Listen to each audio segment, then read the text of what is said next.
पूरे उत्तर भारत में ठंडी लहरों ने कहर ढा रखा है। वहीं कोहरे की धुंध ने सितम बरपा रखा है।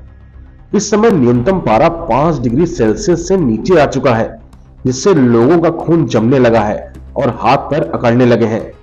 ऐसे में भी लोगों को रोजी रोटी के लिए बाहर तो निकलना ही पड़ता है, पर यहाँ शासन प्रशासन से कोई सहारा मिलता नजर नहीं आ रहा है। कोहरे के चलते लगातार सड़क हादसे भी हो रहे हैं, जिन्हें रोकने के लिए कोई सुव्यवस्थित कार्य प्रणाली नजर नहीं आ रही है। वहीं किसान ठंड के चलते दम तोड़ रहे हैं। पूरे बांदा मंडल में जानकारी के अनुसार अब तक 6 मौतें हुई हैं, जिनकी संख्या ज्यादा भी हो सकती है। ऐसा ही एक मामला बांदा के बबेरी कोतवाली अंतर्गत पथनौड़ा जलालपुर गांव से भी आया है, जहां जगन्नाथ खेत की रखवाली करने के बाद सुबह ठिठुरते हुए घर पहुंचा और तबीयत बिगड़ गई। गांव के ही एक डॉक्टर को दिखाया गया, पर उसी दौरान उसने दम तोड़ दिया। वहीं मौसम विभाग की माने तो अगले 4 दिनों तक ठंड का सितम जारी रहेगा, पर प्रशासन ने बेरहमी का रुख अख्तियार कर रखा है।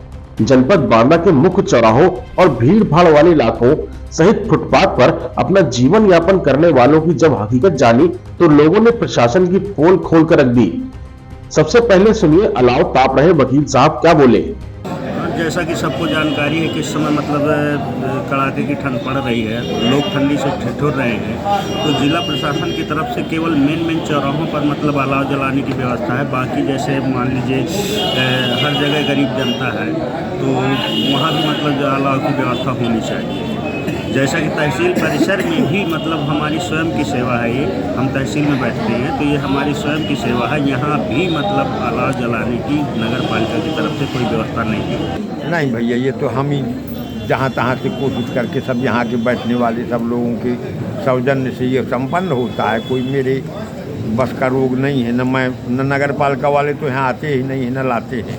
यह थे शहर के बुद्धिजीवी लोग, जिन्होंने प्रशासन की व्यवस्था के बारे में कुछ हकीकत बयां की।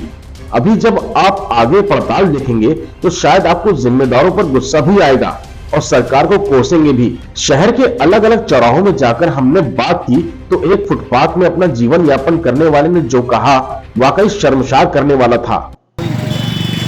क्या किसी तरह की व्यवस्थाएं अलाव के लिए लकड़ी वगैरह कुछ दी गई? कोई इसमें दे ही नहीं रहा। अगले देते हैं जैसे आगे साइड में देते हैं लकड़ी डाल में 1-2 पीस लकड़ी मांगते हैं कि हम लोगों को जलाने के लिए दे, तो कोई पैसे नहीं, आप लोगों के लिए नहीं। अच्छा, आप लोग के लिए हैं, चौराहे के लिए हैं, आप लोग के लिए नहीं है।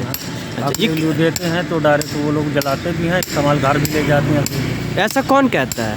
नहीं देखा है, अंगल जैसे आंगले के यहाँ गए थोड़ा घना उनसे मांगो कि भैया थोड़ी सी हमें दे दीजिए, समाज आधा टुकड़ा हमें दे दीजिए, आधा टुकड़ा आप जला लीजिए। नहीं कोई संभव। आप यहाँ रात में जैसे यहाँ पे रुकते हैं खुले आसमान के नीचे, ठंड कोई जुगाड़ कोई देने के लिए नहीं, कुछ नहीं है। क्या किस तरह के कंबल वगैरह की कुछ भी चीज़ें आपको सुविधाएं दी गई ठंड से बचाव के लिए? इस गरीब का कहना है कि लकड़ी आती तो है, पर चुनिंदा लोगों के लिए आती है, जो कि वो कुछ जलाते हैं और कुछ घर ले जाते हैं, पर इस गरीब को मांगने के बाद भी एक टुकड़ा नहीं देते। ऐसा ही कुछ चौराहों में ठेला लगाए हुए लोगों और अन्य शहर वासियों ने भी बताया, जिन्हें ना ही नगर पालिका से अलाव के लिए लकड़ी मिलती है और ना ही तन में ढकने के लिए कोई कंबल। लग रहा है लकड़ियाँ वगैरह। क्या आप लोगों को नगर पालिका के द्वारा लकड़ियाँ प्रदान की जाती है? नहीं, ये आप जो अलाव जला रहे हैं वो अपनी तरफ से जला रहे हैं? अपनी तरफ से। साहब यहाँ पे लकड़ी वकड़ी कहीं नहीं गिरी, और जो गिर रही है वो अपने घर में रख रहे हैं। यहाँ लकड़ी वकड़ी कहीं नहीं गिरी, और जाड़ा इतना भयंकर हो रहा है कि हम लोग दुकान लगाए हुए हैं लकड़ी ला के, जितने भी पब्लिक आ रही है उन लोग को मतलब हेल्प कर रहे हैं कि चलो हम अपनी तरफ से लकड़ी ला के जला रहे हैं। अच्छा, नगर पालिका द्वारा कुछ नहीं किया जा रहा? हमें यहाँ तो कुछ नहीं मिल रहा है। पर इसके विपरीत प्रशासन का बयान भी सामने आया है, जिसमें अपर जिलाधिकारी उमाकांत त्रिपाठी ने एक राष्ट्रीय दैनिक पेपर को बताया कि शहरी क्षेत्रों सहित तहसील स्तर पर 3 सैकड़ा से अधिक अलाव जलाए जा रहे हैं और पूरे जनपद में 6000 कंबल भी बांटे गए हैं।